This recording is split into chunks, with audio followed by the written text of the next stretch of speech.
Cette maison de l'enfance va recouvrir une crèche, un relais d'assistance maternelle, un restaurant scolaire et le centre de loisirs qui est actuellement au Poney, qui va être déménagé ici. Tout ça dans un but de meilleure coordination de l'ensemble de ces services, meilleure mutualisation des services. Et à l'automne 2019, on pourra inaugurer la maison de l'enfance. On est sur un territoire dynamique, beaucoup de familles, et il faut accompagner ces familles sur la garde des enfants, l'organisation du temps de vie. Le projet qu'on est allé voir est un projet sur lequel la région est le premier financeur, qui consiste à mettre dans un seul lieu centre de loisirs, crèche, relais d'assistante maternelle. C'est un très beau projet. En plus, il est fait avec des entreprises locales, et ça, moi, j'y tiens beaucoup, Ossature-Bois, vraiment des techniques de fabrication qui nous parlent, une logique très développement durable. Et au fond, quand vous regardez tous ces projets, c'est un peu l'esprit de ce qu'on a voulu faire dans la région, avec toute l'équipe, avec Fabrice Pankouk et tous ceux avec lesquels on travaille ensemble. Je crois qu'il ne faut pas tourner autour du pot. On a des projets, ils ont été étudiés auparavant.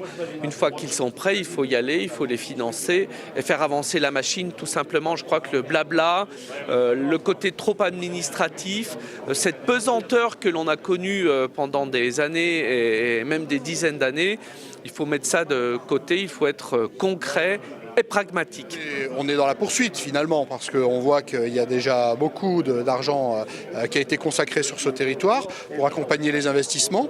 Et puis ce que confirme le président ce matin, c'est que nous allons continuer d'être aux côtés des communes ici de ce territoire d'Arlysère parce qu'il y a encore de nombreux projets à accompagner, parce qu'il y a des belles idées et parce qu'on est encore dans un développement. C'est un vrai coup d'accélérateur ou c'est plutôt une continuité de ce qui a été mis en place depuis plusieurs années avec la région et le département, comme cela a été dit, ce n'est pas partout le cas. Nous travaillons main dans la main, nous ne sommes pas toujours d'accord, mais nous travaillons main dans la main, ce qui permet de développer nos projets, tant pour les communes que pour l'agglomération et en réalité pour nos habitants. Je pense qu'il y a vraiment un engagement fort et on ne peut que s'en féliciter parce que c'est en même temps une belle reconnaissance de tout ce qui est mis en œuvre ici par nos élus territoriaux savoyards. Nous, on essaie d'économiser l'argent à Lyon. On est aujourd'hui la région la mieux gérée de France.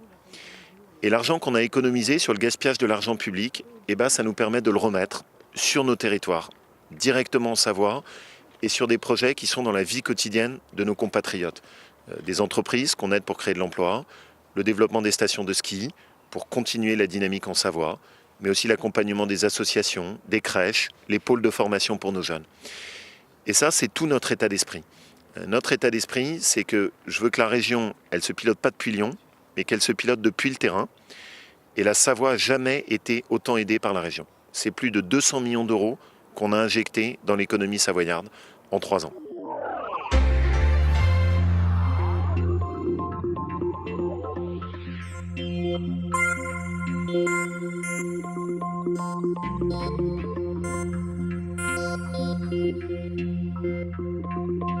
Thank you.